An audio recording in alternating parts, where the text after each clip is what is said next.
বাবা মায়ের সবচেয়ে আদরের সেই ছোট্ট মেয়েটি আজকে একজনের বউ, বাড়ির বড় বউ আর মা হয়েছি। যে মেয়েটা একটা সময় কোনো কাজই পারতো না বা করতো না, সেই মেয়েটা আজকে সব কিছু করা শিখে গিয়েছে।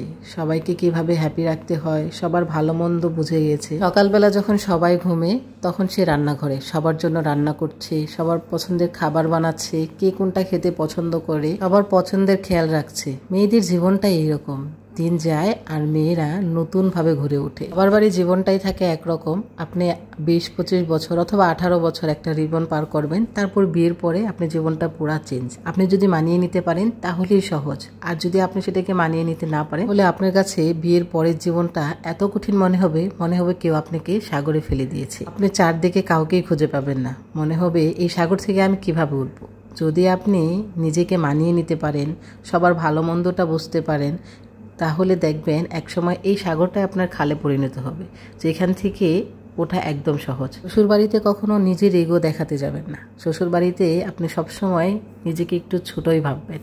একটা সময় দেখবেন তারাই আপনাকে এত বেশি প্রায়োরিটি দিচ্ছে যদি আপনি মন থেকে তাদের জন্য করেন। আমি বিশ্বাস করি, অনেকেই বলেন যে না, শ্বশুরবাড়ির জন্য অনেক কিছুই করেছি কিন্তু শ্বশুরবাড়ির লোকের মন পাওয়া যায় না।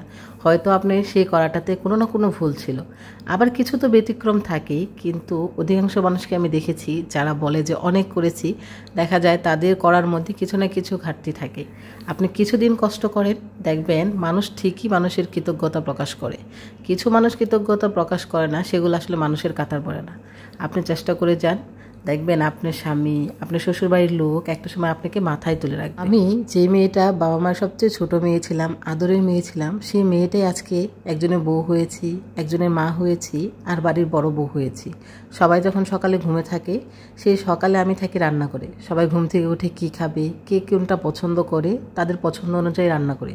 আমার এটা করতে ভালোও লাগে, করতে করতে এটা আমার অভ্যাস হয়ে গিয়েছে। এখন কেন জানি সকাল হলে আর বিছানায় শুয়ে থাকতে ইচ্ছে করে না, মনে হয় কখন রান্না করব, কখন সবার পছন্দের খাবারগুলো রান্না করব, সবাই তৃপ্তি করে খেয়ে বলবো অনেক ভালো হয়েছে রান্না। এইটাই যেন আমার কাছে অনেক বেশি এখন শান্তি। আমার মা সবসময় একটা কথা বলতো, তুমি করে যাও, তোমার জন্য কেউ না কেউ একদিন করবে। তো আমি সেটাই বিশ্বাস করি। আল্লাহ বলেছে তুমি যাকে 1 গুণ দিবে, আমি তোমার জন্য 10 গুণ ফিরিয়ে দেব। তো আমার কাছে সেইটাই মনে হয় যে আমি যদি করি, আল্লাহ নিশ্চয়ই আমার জন্য সামনে ভালো কিছু রাখবে। আমার জন্য দেখা যাবে কেউ না কেউ একদিন এইভাবে করবে, টেবিল সাজিয়ে রাখবে, আমার পছন্দের খাবারগুলো রান্না করে দিবে ইনশাল্লাহ। তো আজকে দুপুরের আয়োজন ছিল খুবই সাদামাটা, কথা অনেক বলে ফেললাম, বলতে বলতে রান্নাবান্নাও শেষ। দুপুরে খাবারের টেবিলে বসে পড়েছি, আর এই টক দইটা আমি নিজের হাতে বানিয়েছি, এত সুন্দর হয়েছে আলহামদুলিল্লাহ। বিকালে এখানে একটা পার্সেল এসেছিল, অনলাইন থেকে কিছু ফ্রেম অর্ডার করেছিলাম। ভাবছিলাম যে আমার ড্রয়িং রুমটাকে একটু সাজাবো। ড্রয়িং রুমের দেওয়ালে আসলে তেমন কোনো ফ্রেমই লাগাইনি, একদম ফ্রেশ রেখেছি। তাই ভাবলাম যে কিছু ফ্রেম অর্ডার করি, ড্রয়িং রুমের সোফার পিছনে এই দেওয়ালটাকে সুন্দর করে সাজাবো। তো ফ্রেমগুলো মোটামুটি ভালোই ছিল, খুব বেশি ভালো ছিল না, আবার একদম খারাপও ছিল না। তো আসলেই অনলাইনের জিনিস দেখতে যতটা সুন্দর, হাতে পেয়ে আসলে অত বেশি সুন্দর লাগে না, তারপরেও সুন্দর ছিল আলহামদুলিল্লাহ।